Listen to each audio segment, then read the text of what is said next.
Olá, bom dia, boa tarde ou boa noite. Eu não sei o horário que você está aqui nos vendo.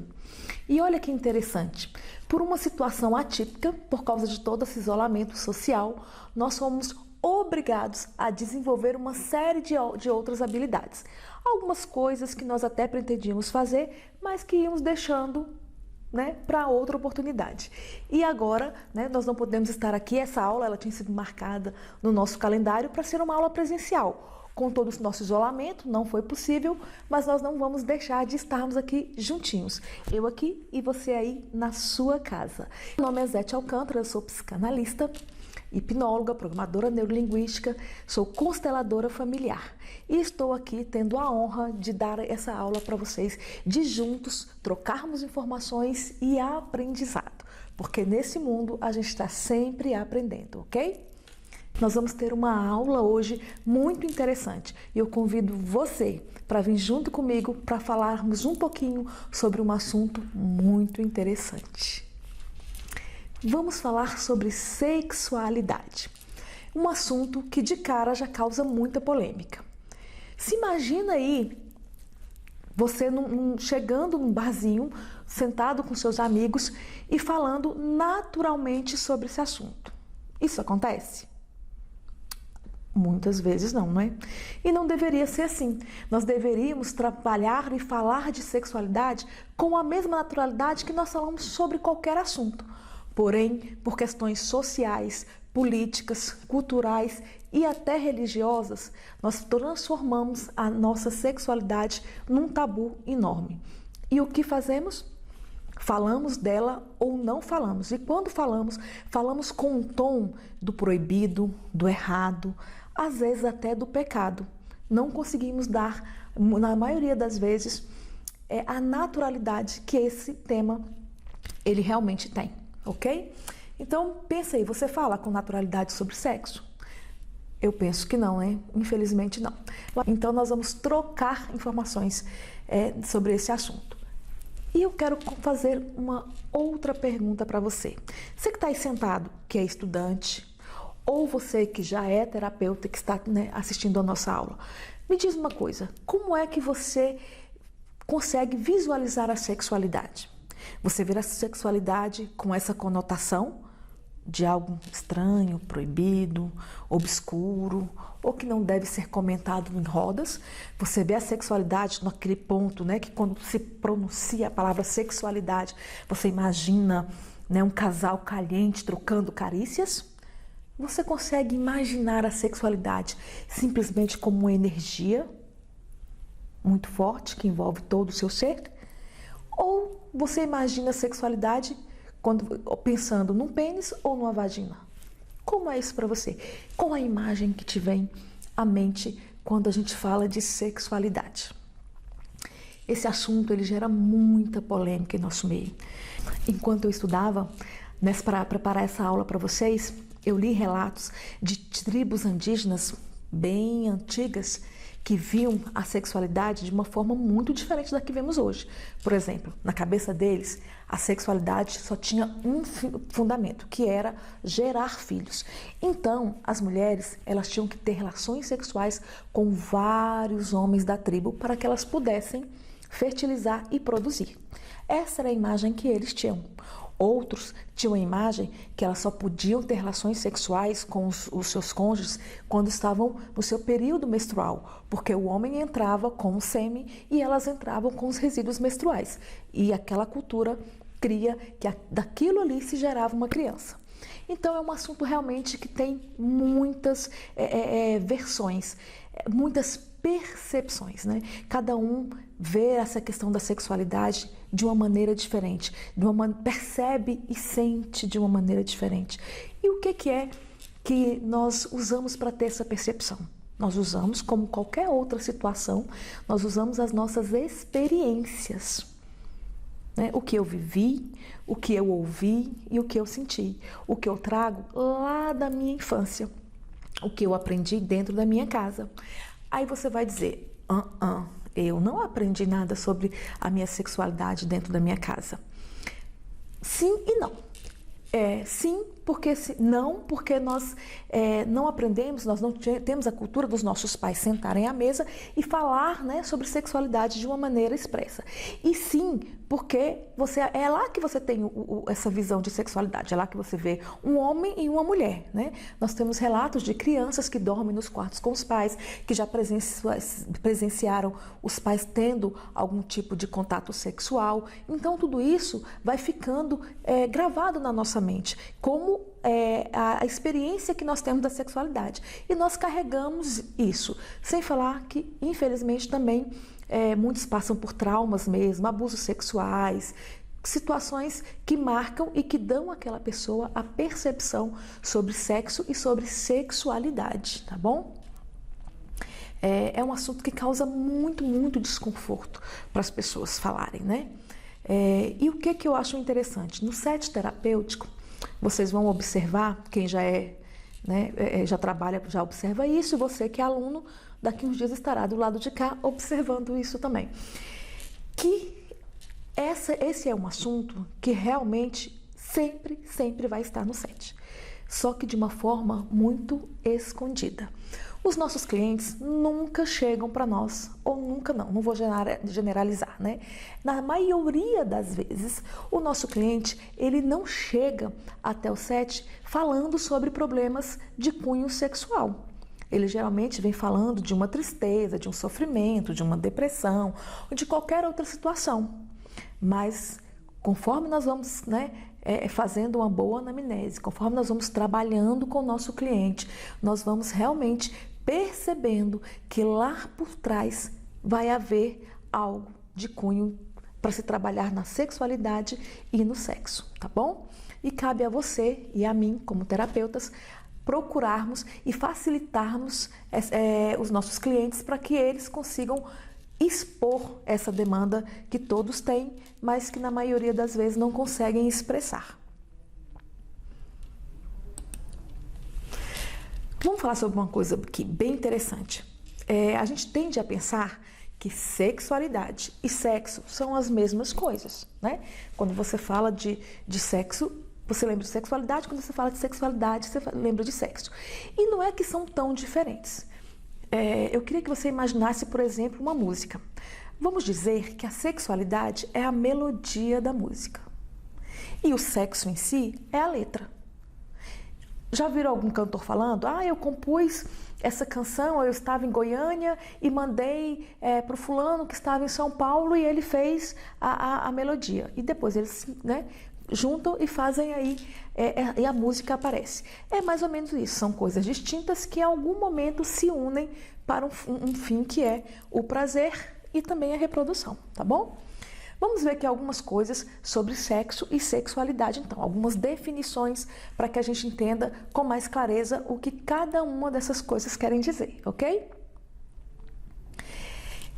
Sexualidade, ela está ligado a tudo aquilo que nós somos capazes de sentir, de expressar, né? E o sexo, ele está ligado diretamente a uma definição de órgãos genitais e ao coito em si, tá bom? Então, vamos embora. Quando você pensa no que é sexo, o que te vem à cabeça? Daqui a pouco vocês devem estar vendo aí os slides, né? Daqui a pouco, não, agora vocês já devem estar vendo os slides. Essa é a imagem que você tem na sua mente quando a gente fala sobre sexo. Vamos ver a definição no dicionário. No dicionário, ele nos diz que sexo é a conformação física, orgânica, celular e particular que permite distinguir o que é homem e o que é mulher. Atribui-se ao papel específico na reprodução e nos animais, conjunto de características corporais que diferenciam uma espécie, o macho da fêmea, e os permite reproduzir. Antigamente, quando você ia preencher qualquer documento, formulário, as pessoas diziam assim, né? Tava lá, coloca seu nome, documento e tal, e eles diziam sexo, tava lá, lembra? Sexo. Aí tinha lá F de feminino e M de masculino, e você tinha que marcar lá o que você era, não é verdade? Com toda a evolução do mundo, né, as questões também vão evoluindo, as questões sexuais também vão evoluindo. E hoje a gente não encontra mais esse tipo de formulário, onde existe masculino e feminino, né? A gente está ligado isso mais a gênero. Mas isso é uma outra história para outras aulas, não tem nada a ver agora com a nossa dinâmica. Mas sexo é isso, ok? Agora, eu queria que a gente entendesse o que é sexualidade. E aí eu busquei um conceito da OMS, né, Organização Mundial de Saúde, para o que é sexualidade. Eu vou ler aqui para vocês o que a OMS diz, tá bom? Sexualidade é a energia que motiva o encontrar o amor, contato e intimidade e se expressa de forma de sentir nos movimentos das pessoas. É como estas tocam e são tocadas. A sexualidade influencia pensamentos, sentimentos, ações e interações. E é, portanto, a saúde física e mental. E, portanto, ela influencia a saúde física e mental. Se saúde é um direito fundamental, a saúde sexual também deveria ser considerada um direito humano básico. Isso é o que a OMS fala sobre sexualidade, tá bom? O importante é a gente entender que sexualidade e sexo, elas não precisam estar juntas, né? Ao mesmo tempo. Lembra que a OMS fala que a sexualidade é essa energia no sentir, no ser tocado. Então, nem toda hora, quando eu uso essa energia da sexualidade, vai haver a energia sexual em si. Quando eu toco uma criança, por exemplo, a mãe faz um carinho numa criança, ela usa da sua energia, mas não é com uma conotação para sexo, beleza? É um exemplo só.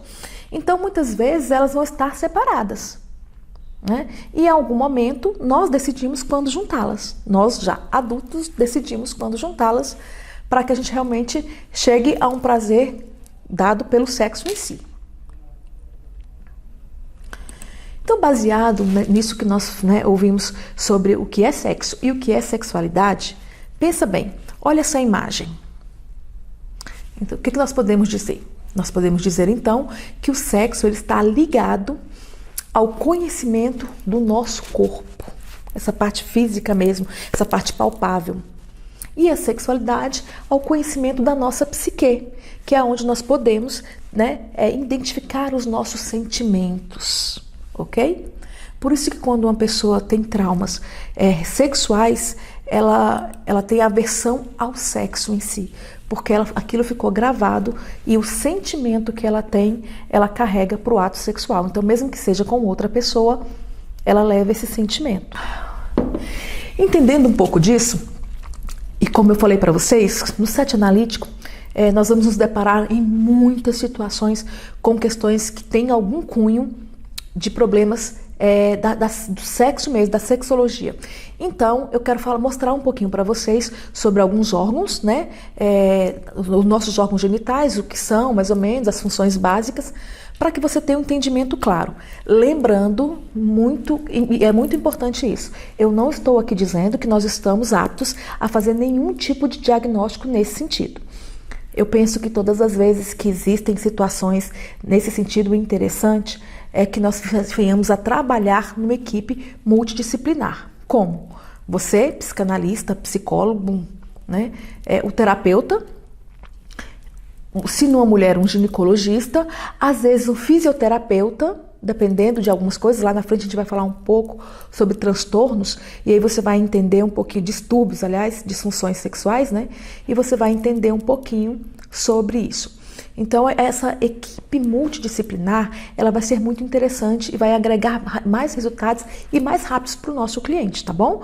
Esse conhecimento que nós vamos passar aqui é algo bem raso, é só para a gente realmente entender um pouquinho, e quando nós nos depararmos com isso com o nosso cliente, você não fazer aquela cara assim, o que é isso, né? Não sei, nunca ouvi falar, tá bom? Então, dá uma olhadinha aí na nossa anatomia. Eu vou começar com a anatomia sexual masculina, ok? Vocês estão aí observando, né? O pênis, a uretra, o osso pubiano, canal diferente, vesícula, bexiga, a próstata. Cada detalhe. Vocês estão conseguindo observar aí? É só para a gente entender um pouquinho, para saber o que cada um faz, ok? Então, o pênis. O pênis é um órgão reprodutor e excretor do organismo masculino. Essa tá de boa. A bolsa escrotal é uma cavidade que aloja e protege os testículos. Os testículos em si são glândulas que, além de produzirem os gametas, né, os espermatozoides, elas sintetizam a testosterona, que é um hormônio muito importante para o homem, tá bom?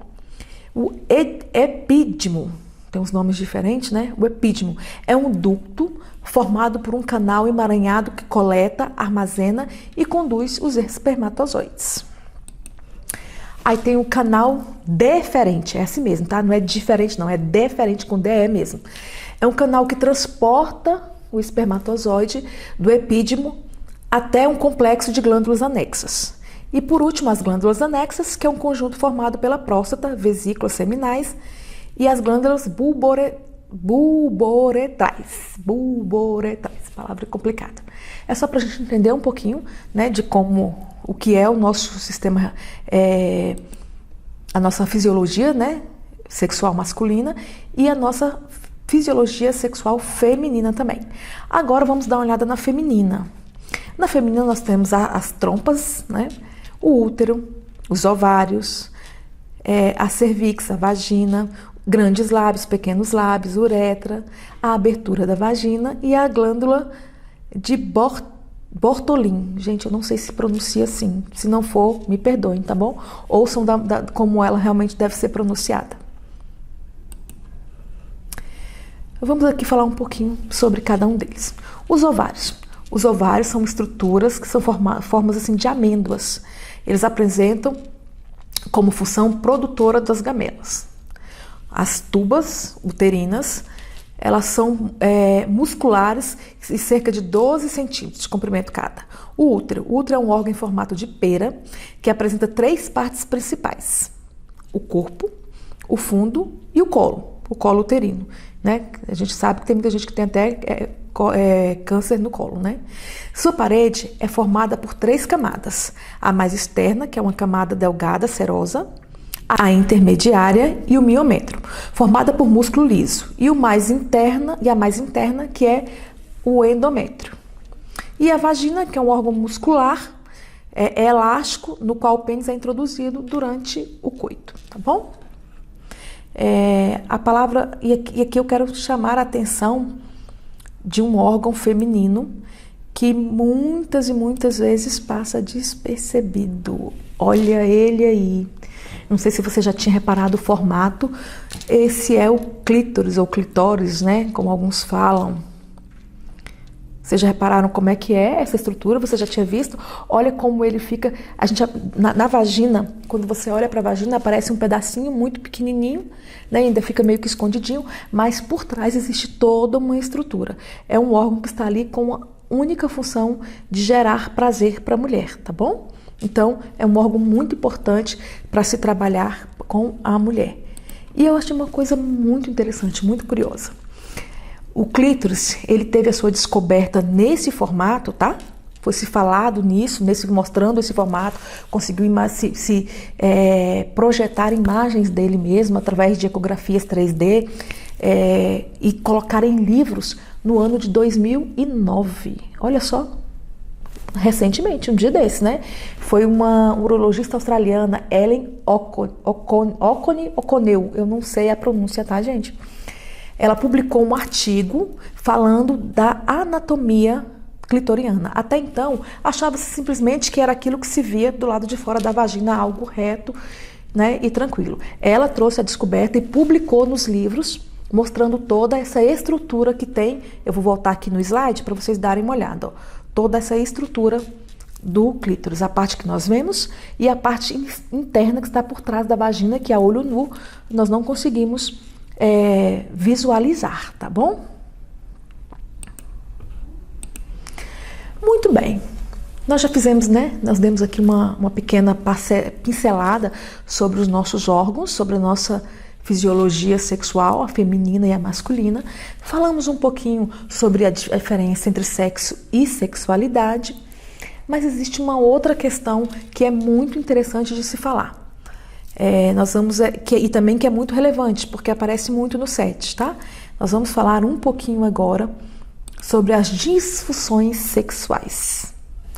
Olha aí, a gente trouxe uma imagem bem engraçada, né? Que é para justamente quebrar mesmo o gelo. Porque hoje o número de pessoas que sofrem com disfunções sexuais é muito grande e é um sofrimento tremendo, dado a essa questão cultural de não se falar muito. Então, quando a pessoa chega ao médico ou quando ela chega a um terapeuta para falar sobre essa questão, ela já sofre há muito tempo ali calada, sozinha, e isso vai agregando outros sofrimentos, tá bom? Quem não conhece pelo menos uma pessoa que já passou por em algum período da vida, algum problema com algum tipo de disfunção, não é verdade? Ou talvez até mesmo você. Recentemente, há 1 ano e meio atrás, há mais um pouquinho, eu descobri uma endometriose. E por causa dessa endometriose, eu tive que começar a tomar alguns remédios que me provocaram uma série de questões na área de disfunções sexual. Então é algo que está muito próximo da gente, mas que nós não falamos.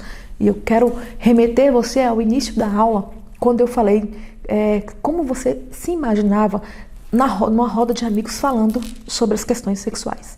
Você já conseguiu se imaginar, chegar na roda de amigos e dizer, olha, gente, fui ao médico e tal, estava com alguns sintomas e descobri que eu estou com disfunção sexual. Você já imaginou isso? Pensa bem na cara das pessoas. E você teria coragem de falar? E olha bem, pensa em outra imagem agora.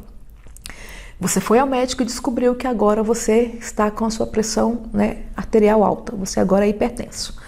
E você acha isso ruim, mas tranquilo. Você chega na roda com seus amigos e fala, gente, fiz uma bateria de exames e descobri que agora estou com hipertensão. E é normal e tranquilo, não é verdade? Por que será que falar que você agora está com um problema de disfunção sexual não é? Olha que interessante. Olha como a questão, ela é cheia de tabus. É uma doença, como outra qualquer, que requer os cuidados como qualquer outra doença. Quanto mais rápido você descobre, mais rápido você trata e mais rápido você fica bem, não é verdade? Mas por essa questão toda, por esses tabus todos, a gente não fala, a gente tem medo, tem vergonha. Como é que eu vou me expor? Como é que eu vou dizer que eu tenho algum problema nesse sentido? E tudo isso dificulta muito o diagnóstico e até os números mesmo. Quando se fala em números de pessoas que têm problemas com disfunção, eu tenho dificuldade em crer na exatidão deles. Por quê? Esse número é feito baseado em quem procurou o médico, não é verdade? Porque só assim eles conseguem saber. Mas e você que está aí e que sofre há anos e nunca foi ao médico? Porque não tem coragem, porque tem medo, vergonha. Já pensou nisso? Então eu penso que esses números são bem maiores do que nós vemos aí nos estudos, Que a gente consiga a pensar e a refletir sobre tudo isso e começar a dar alguma leveza maior, Por isso a gente fez questão de trazer essa imagem aí bem descontraída, E talvez, aparentemente, você nem consiga fazer nenhuma ligação e diga, gente, mas esse é um encanador, Mas o encanador, ele conserta. E olha o cano dele quebrado, Então, vamos ver um pouquinho sobre disfunções. Disfunção sexual refere-se à dificuldade sentida por uma pessoa ou um casal durante qualquer estágio da atividade sexual, incluindo desejo, excitação ou orgasmo. Em qualquer um desses momentos, elas podem aparecer, tá bom? Podem existir por toda a vida, podem ter sido adquiridas devido a experiências da vida ou patologias clínicas, ou até mesmo psiquiátricas, tá? Dificuldade de relacionamento pode levar ao aparecimento de patologias da sexualidade humana e vice-versa. As alterações das funções sexuais continuam sendo altamente prevalentes e causadoras de sofrimento. É algo muito dolorido, só quem passou já sabe. É comum que essas alterações sejam escondidas com muito conflito pela pessoa cometida, ocasionando solidão, ansiedade, sintomas de depressão. Muitos casamentos, eles são desfeitos por causa disso, porque nem sempre o cônjuge, seja homem ou seja mulher, consegue entender e caminhar junto com o seu outro cônjuge, dando a ele o apoio necessário. Então, realmente é algo que causa muita dor. E aí nós vamos falar sobre algumas disfunções femininas, tá? Eu coloquei aqui algumas básicas, mas é uma lista bem complexa. Então vamos falar sobre algumas dessas disfunções, começando pelo desejo sexual hipoativo. Consiste na diminuição ou ausência de desejo sexual. A mulher não manifesta interesse por atividades sexuais ou eróticas, por fantasias, por preliminares. Ela não sente desejo nem sequer de iniciar a atividade sexual. E o que é? E por isso ela reprime muitas vezes o contato físico com o seu parceiro, tá? Ou com a sua parceira. O que é que pode causar essa questão? São alterações hormonais, são doenças endocrinológicas, são medicamentos, questões psicológicas, como depressão, perturbação de ansiedade. Tudo isso pode ajudar a diminuição do desejo sexual, que nós chamamos de desejo sexual hipoativo. Vamos lá. Aversão sexual. Consiste na aversão do contato sexual, consequentemente evitando a quase todo custo o contato sexual e genital mesmo. São atitudes negativas com face ao sexo, educação sexual repressiva, história de violência ou abuso, dispareunia, que nós vamos falar um pouquinho lá na frente.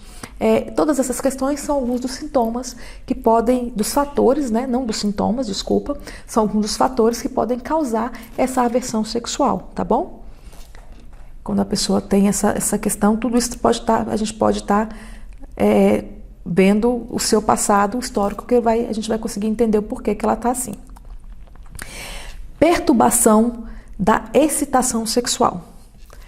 É a dificuldade em adquirir ou manter um estado de excitação sexual adequado até a consumação da atividade sexual, frequentemente expressada pela ausência ou pela diminuição da lubrificação vaginal.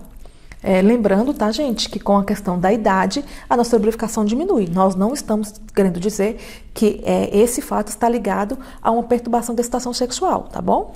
Pode acontecer também juntos, mas entenda que dependendo, né, quando a mulher começa a entrar numa fase para a sua menopausa, é normal, tá bom, que a sua lubrificação diminua, e isso não é patológico. Não não é uma disfunção, tá? As alterações endocrinológicas também, por exemplo, a menopausa, como eu falei, né, ela pode ajudar a diminuição dessa lubrificação vaginal. Assim como outras doenças, como a diabetes, tireoides, problemas na tireoide, né? E alguns medicamentos. Lembrando que o tabagismo também tem uma influência. E claro, como todos os outros, fatores psicológicos também influenciam, né? Ansiedade, depressão, estresse, tudo isso vai estar agregando a essa dificuldade. E, infelizmente, nós estamos vendo cada vez mais esse distúrbio, né, da perturbação da excitação sexual em mulheres de uma idade, né, bem jovial, dado a essa vida que nós temos levado hoje de muita agitação, muito trabalho, né, muita correria, muito estresse, muita cobrança, muita pressão.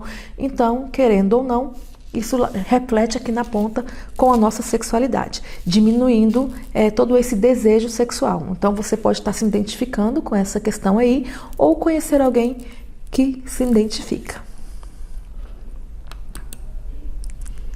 A perturbação do orgasmo. A perturbação do orgasmo consiste na dificuldade ou incapacidade persistente ou recorrente. Pensem e anotem essa palavra, persistente ou recorrente, de atingir o orgasmo após uma fase normal de excitação sexual. Ela só é problema quando você fala assim, nossa, esses dias, né, a cada 2, 3 relações, uma não consigo atingir o orgasmo. Não quer dizer que você tenha problemas de disfunções, tá?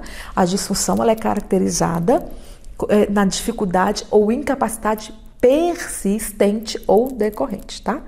Então não é uma coisa que, por exemplo, se você está passando por um problema, por uma situação de carga emocional muito pesada, é aceitável que você realmente, né, esteja tendo alguma dificuldade nessa questão de orgasmo. E isso não faz de você uma pessoa com algum tipo de disfunção, tá bom?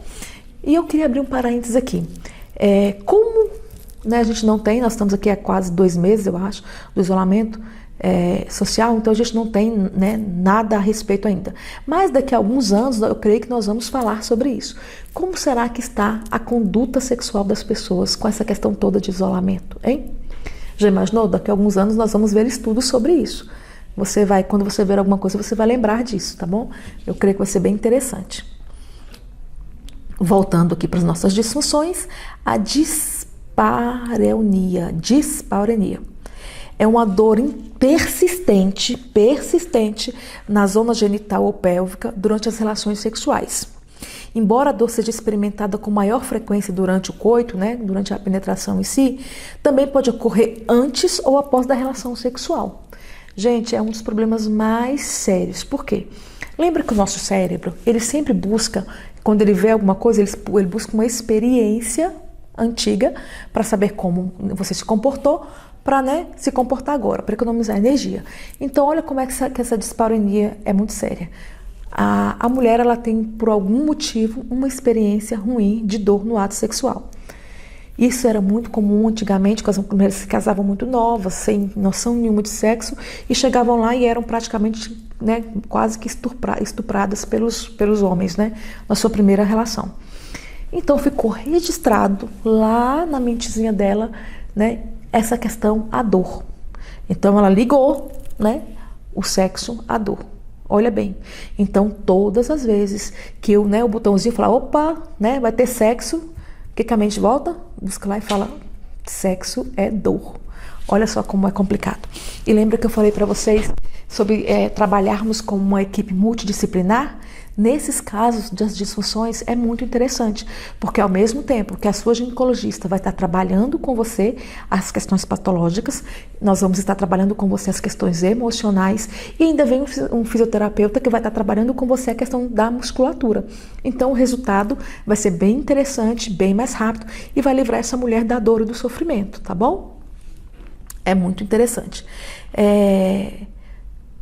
Problemas orgânicos como inflamação ginecológica, tá? Podem causar fatores relacionados com conflitos sexuais. São algumas das coisas que podem contribuir, né, para que essa mulher sinta dor na relação. Tá bom?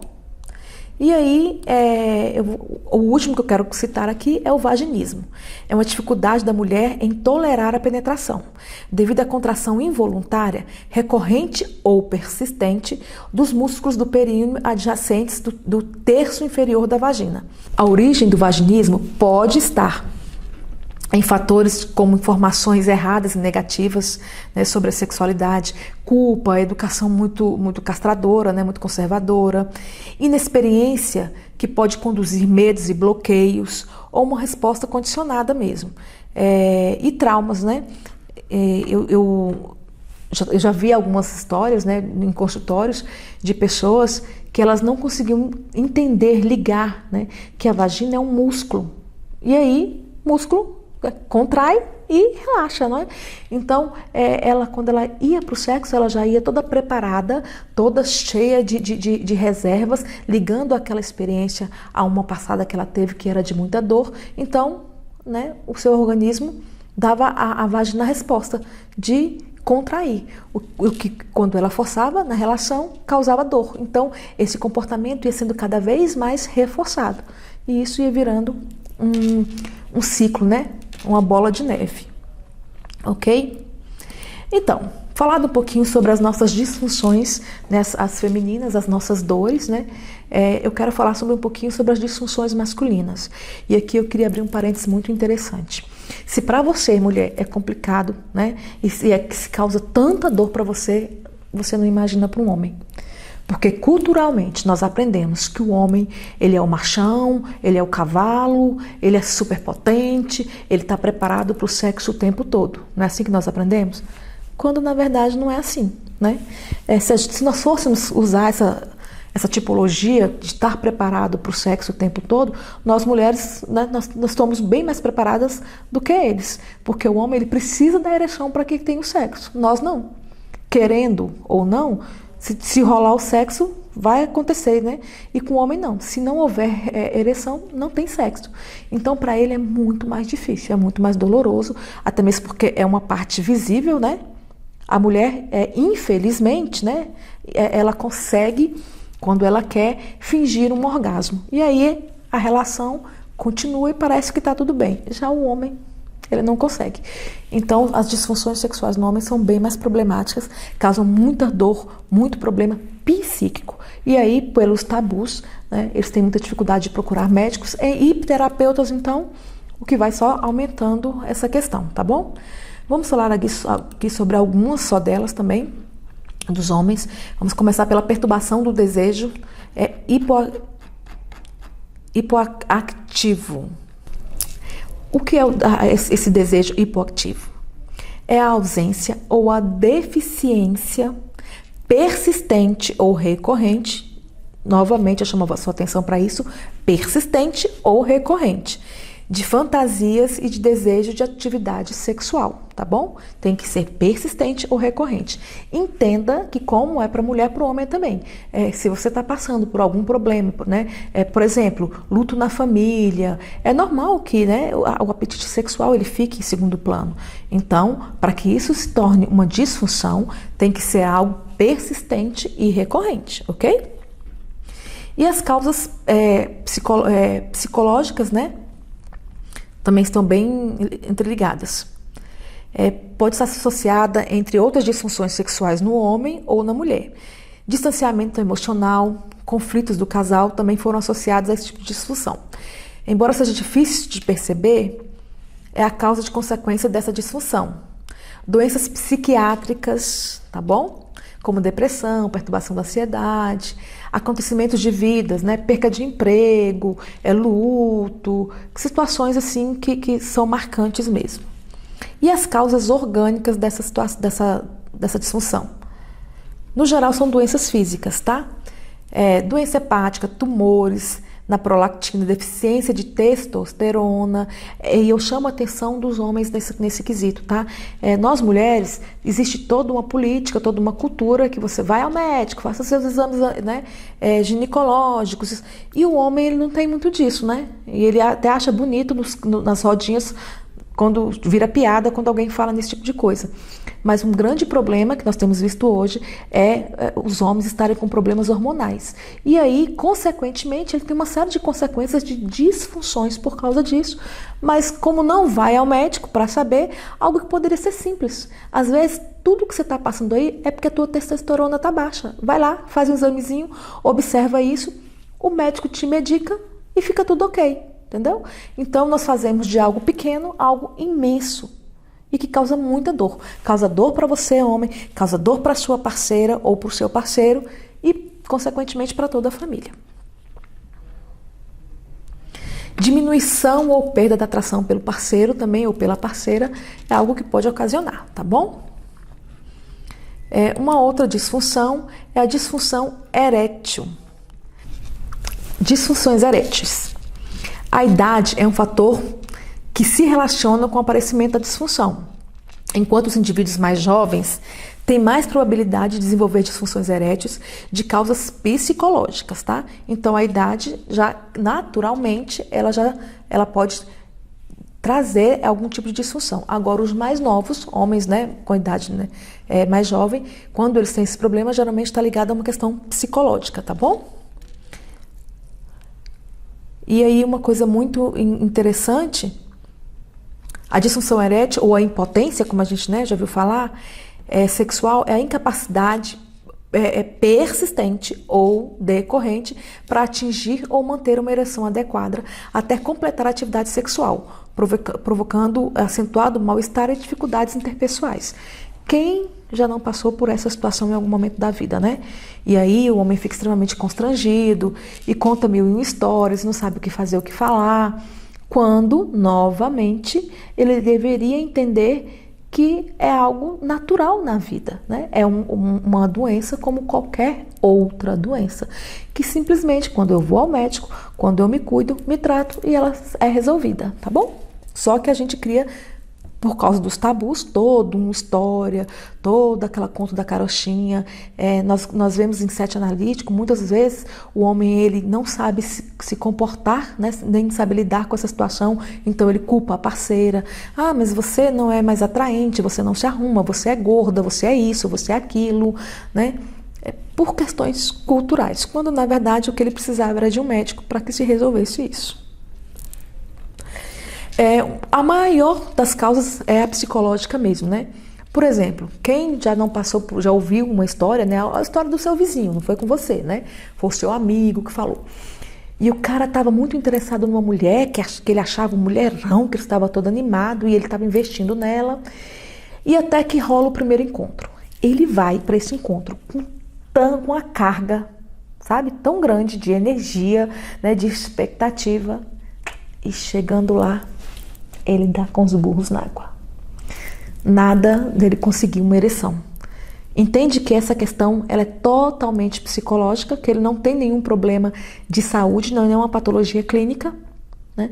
Então, quando eu cuido daqui, o meu órgão genital ele vai responder, tá bom? Porque o sexo ele começa aqui dentro. O órgão genital é só algo visível para a gente ver o que está acontecendo.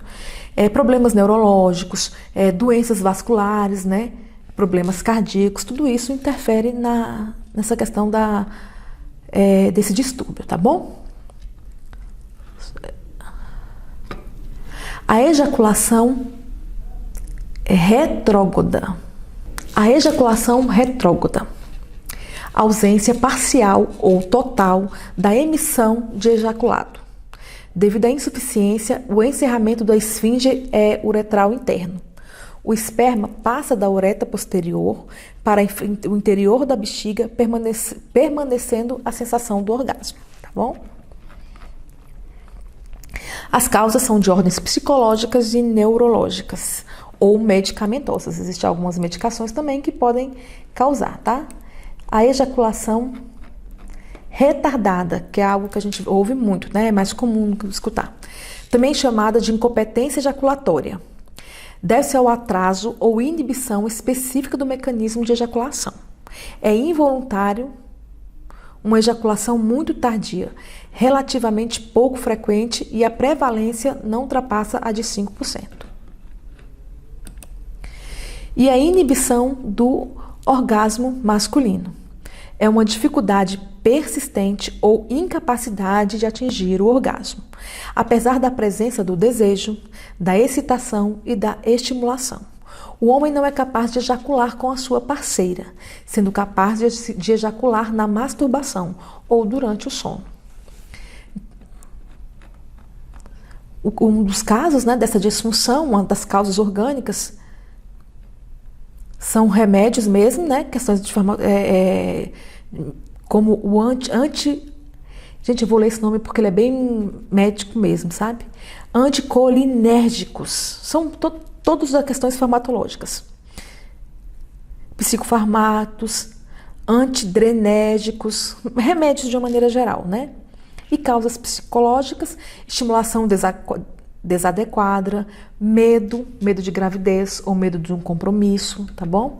Ansiedade na performance, lembra lá do encontro com a gostosa? Ele imaginou tudo na cabeça e aí deu ruim na hora H. Trauma sexual prévio. Hoje isso não é muito comum, mas nós, né, ouvimos histórias antigamente dos homens que começavam a sua vida sexual muito cedo e os pais levavam os filhos muito cedo a prostíbulos e nem explicavam, chegavam lá, pagavam uma prostituta para elas inserirem os meninos nesse mundo sexual. E para muitos causou trauma sim. Né? O problema é que é interessante culturalmente se contar uma outra história, né? Mas lá dentro muitos deles carregam sim esses traumas. E a hostilidade ou problemas na relação conjugal, tá bom? Tudo isso causa essa disfunção, beleza? Ok, entendendo um pouquinho sobre disfunção, lembrando, tá, gente, que existem muitas outras e a nossa intenção aqui é que a gente conheça um pouco desse universo, né? É impossível se aprofundar nessa questão, mas é para você conhecer um pouco e despertar em você a curiosidade para estudar mais. Lembrando que a questão da sexualidade é como qualquer outra. O mundo vai mudando, as pessoas vão mudando e essas questões sexuais também vão mudando pra gente, tá bom?